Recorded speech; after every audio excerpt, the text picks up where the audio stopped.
Welcome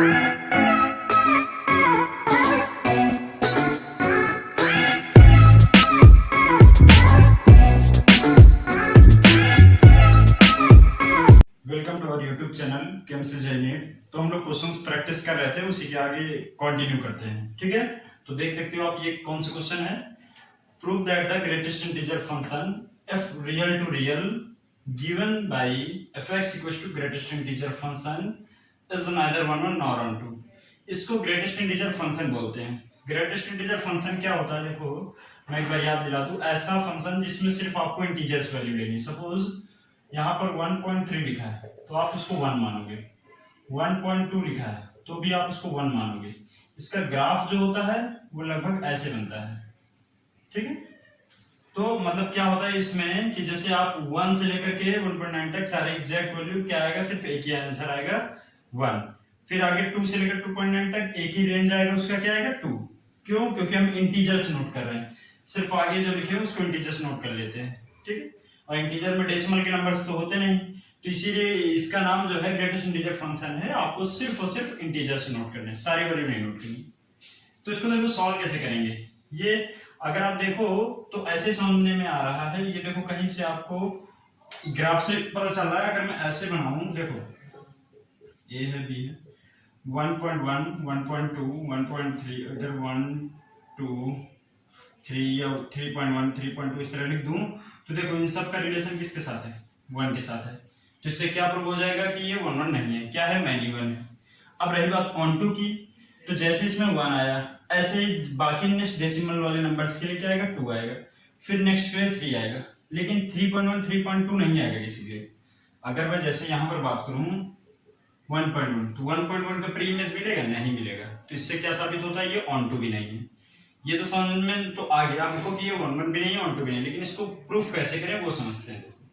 यहाँ पर हम फाइंड कर लेते हैं x की वैल्यू आप 1.1 ले लो, तो कितना आंसर आएगा, 1 आएगा, मैंने अभी बताया। अब आप 1.2 ले लो तो भी इसमें कितना आंसर आएगा, 1 आएगा। तो मतलब हम ये कह सकते हैं 1.1, 1.2 सेम होगा, बट fx1 मतलब इससे क्या प्रूव हो गया, fx1 इक्वल्स टू fx2। ठीक है, दोनों में फंक्शन की वैल्यू सेम है, but x1 is not equals to x2, 1.1 is not equals to 1.2, दोनों इक्वल कहाँ होते हैं। तो इससे क्या साबित हो गया, सो f इज नॉट 1 1 फंक्शन। ठीक है, f क्या है, 1 1 फंक्शन नहीं है। अब बात करते हैं ऑन टू की। तो ऑन टू के लिए आप इसका जैसे हम लोग लेट करते हैं, let y equals to function, फिर उसको सॉल्व करते हैं। तो इसमें सॉल्व करने का ऐसा कुछ कॉन्सेप्ट नहीं है, ठीक है, क्योंकि क्या x की वैल्यू निकलेगी है नहीं। तो इसमें करना क्या है, आपको स्टेटमेंट नोट करना है। इस पे स्टेटमेंट क्या नोट करोगे कि जितने भी डेसिमल्स के नंबर हैं, ठीक है, और ये भी बोल सकते हो सारे रियल वैल्यूज। ठीक है, तो यहाँ पर लिख सकते हो, अगर आप देखो तो आपको बदले में मिल क्या रहा, 1 2 3 4 ऐसे। ठीक है, या तो माइनस में मिल जाएगा अगर आप माइनस में रखोगे, तो आपको सिर्फ और सिर्फ इंटीजर्स मिल रहे हैं। ठीक है, और बाकी की वैल्यूज का क्या है, उनका कोई प्री इमेज नहीं है।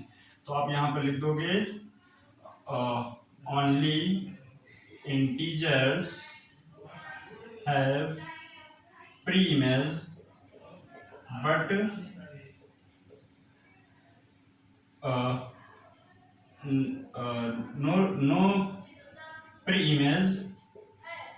no pre-image for remaining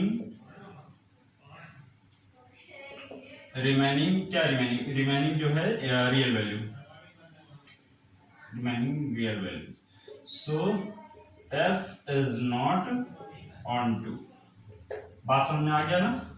मतलब आप ये कह सकते हो कि सिर्फ इंटीजर्स का प्री इमेज है, but pre image for remaining real value, बाकी जो रिमेनिंग बची हुई रियल वैल्यू हुई -1 माइनस क्या नाम है 1.1 1.2 या √2, इनका प्री इमेज नहीं है। तो इसलिए क्या हो गया, फंक्शन ऑन टू नहीं है। ओके, तो आई होप आपको समझ में आ गया होगा। अब देखते हैं नेक्स्ट क्वेश्चन, इसे से ये क्वेश्चन है, देखते हैं क्या है। So that the function f real to real fx equals to cos x, इसका मतलब होता है फॉर ऑल। ठीक है, जो उल्टा ही लग रहा है, for all x belongs to real number is neither 1 1 nor 1 2। मतलब पिछले क्वेश्चन की तरह सेम कॉन्सेप्ट है, बस फंक्शन चेंज है। ठीक है। प्रीवियस क्वेश्चन में f(x) = ग्रेटेस्ट इंटीजर फंक्शन था, इसमें f(x) = cos x है। और एक चीज मैं और बता दूं, ये मैं सॉल्व जरूर cos x के लिए कर रहा हूँ, लेकिन ये जो कॉन्सेप्ट है ये सारे ट्रिग्नोमेट्रिकल रेशियो के लिए कॉन्सेप्ट फॉलो होगा। मतलब इसी तरह आप साइन भी सॉल्व कर सकते हो, tan भी सॉल्व कर सकते हो, sec, cos, cot, ठीक है। अगर और भी कोई क्वेश्चन आता है तो इसी तरह आपको सॉल्व करना है। तो देखो इसमें हम जैसे मैंने बताया, जैसे हम लोग 1 1 on 2 करेंगे तो सेम उसी तरह करते हैं। तो एक बार f(x1) f(x2) ले लेंगे, उस तरह सॉल्व करते हैं। या तो कोई आप वैल्यू ले लो, ठीक है, या फिर आप कोई वैल्यू ले लो। यहाँ पर आप जैसे साइन क्या नाम है 60 कर लेते हैं, ठीक, π/3। तो कितना हो जाएगा cos π/3, cos π/3 की वैल्यू cos 60 की वैल्यू 1/2। और अगर आप यहाँ पर -π/3 यहाँ ले, ठीक है, यहाँ पर ऐसे लिख दो लेट x = -π/3। तो यहाँ पर लिख दो -π/3।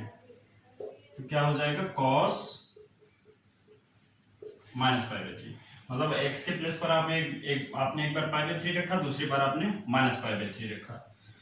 तो cos -π/3 की वैल्यू cos -θ क्या होता है प्लस cos θ हो जाता है। फोर्थ क्वाड्रेंट में cos पॉजिटिव होता है, तो मतलब इसको भी आप cos π/3 बोलोगे और इसका भी वैल्यू 1/2 आ जाएगा, ठीक।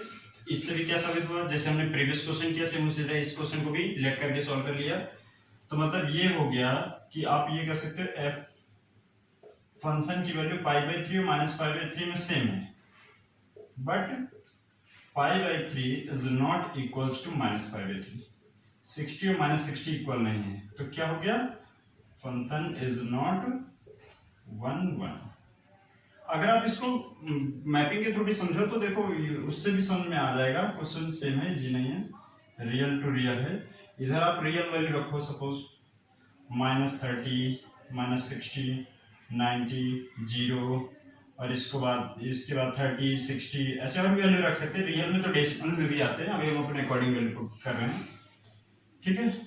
इधर भी जो है 30, 60, या फिर आप क्या लिखते हैं 1/2 कर दो, 3/2 कर दो, 0, 1 इस तरह लिख दो, ठीक है।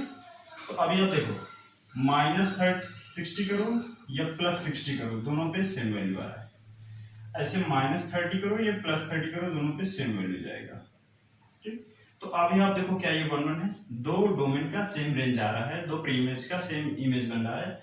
तो इसका मतलब ये 1 1 नहीं है, ये क्या है मैन्युअल है, ठीक है। तो ये तो ऐसे समझने में आ रहा है, फिर भी इसको सॉल्व कैसे करेंगे वो मैंने पूरा एक्सप्लेन किया। इस तरह से आप सॉल्व कर सकते हो कोई भी दो वैल्यू लेने पर, जिसमें आप दिखा दो कि भाई देखो इनका फंक्शन की वैल्यू सेम आ रही है, बट जो एंगल है वो सेम नहीं है, x1 x2 सेम नहीं है, तो फंक्शन क्या है 1 1 नहीं।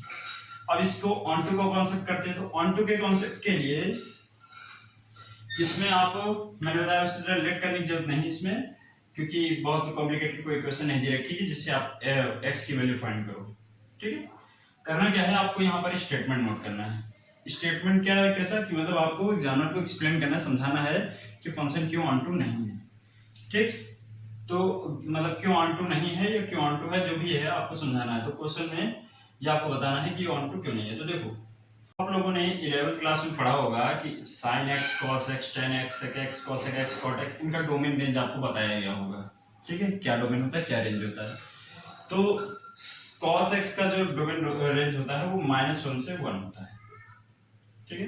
-1 से 1 होता है, मतलब इसकी जो वैल्यू आएगी वो -1 से +1 के बीच में ही आएगी, ना -1 से इधर आएगी ना +1 के उधर जाएगी, ठीक है। यही साइन में भी होता है। तो अगर मतलब हमको वैल्यू में कुछ भी रखे, हमको मिलेगा इसके बीच का आंसर, तो बाकी के रियल वैल्यूज का क्या, रियल में तो 5 भी आता है, 7 भी आता है, -39 भी आता है, सब आते हैं। तो वो तो आपको वैल्यू मिल नहीं जाएगी कहीं, तो कहीं पर भी आपको ये ऐसा एंगल वैल्यू पुट करो जिसमें आपको cos की वैल्यू -39 मिल जाए, पॉसिबल नहीं है, ठीक है। क्योंकि cos जो बनाया गया है उसका रेंज डिसाइड किया गया -1 से 1, तो इसका मतलब क्या है कि ये ऑन टू नहीं होगा। क्यों, क्योंकि इसमें सिर्फ -1 से 1 की वैल्यू मिल रही है, बाकी की वैल्यू नहीं मिली। तो यहाँ पर आप स्टेटमेंट नोट करोगे अपने अकॉर्डिंग। क्या स्टेटमेंट रहेगा कि यहाँ पर इन दो वैल्यू को छोड़कर, ठीक है, except -1 to 1 in real values, देखो रिपीट करूंगा अच्छे से सुनना, in real values except -1 to 1 there is no any premise of remaining value या अदर वैल्यूज, मतलब -1 से 1 के बीच छोड़ करके बाकी किसी का भी प्री इमेज नहीं मिलेगा। ठीक है, आप अपने अकॉर्डिंग स्टेटमेंट लिख सकते हो। मैं फिर से रिपीट किए दे रहा हूँ, except -1 to 1 there is no any preimage for there is no any preimage of remaining real values, so function is not onto। ठीक है, तो यहाँ पर आप अपने अकॉर्डिंग स्टेटमेंट नोट कर लोगे कि onto क्यों नहीं है, तो इसका मतलब प्रूव हो गया कि फंक्शन onto भी नहीं है, वन भी नहीं है। ऐसे ही आपको साइन का भी करना है, ऐसे आपको कॉस का भी करना है, टेन का भी करना है, सेक का भी कॉसेक करना है, कॉसेक का सबका करना है। ठीक है, तो कुल मिलाकर एक बात ये हमको सीखने को मिली कि जितने भी ट्रिग्नोमेट्रिकल फंक्शन होते हैं वो ना ही वन ऑन होते हैं ना ही ऑन टू होते हैं। ठीक है, तो कोई भी ट्रिग्नोमेट्रिकल फंक्शन है, अगर आप इसमें तो प्रूव करने के लिए अगर चेक करने के लिए दिया तो आप समझ लो कि ना ही वन ऑन होगा ना ही ऑन टू होगा। सॉल्व करने का प्रोसेस ये है। ओके चिल्ड्रन, तो आज की वीडियो के लिए बस इतना ही रखते हैं। ठीक है, बाकी नेक्स्ट वीडियो में हम और भी क्वेश्चन सॉल्व करेंगे, और अगर आपका कोई डाउट है तो जरूर पूछिए। Okay, so thank you so much for watching this video.